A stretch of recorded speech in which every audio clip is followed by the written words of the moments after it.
আমরা জানি স্বাধীনতার বিপক্ষ শক্তি রাজাকার কারা।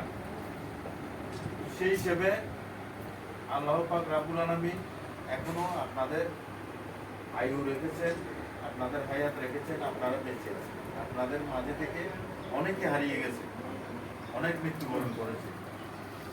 এগুলা আল্লাহ রাব্বুল আলামিন এখন আপনাদের হায়াত রেখেছে বিদায় আপনারা বেঁচে আছেন। তার বাকিগুলো তো দেখতে পারি নাই।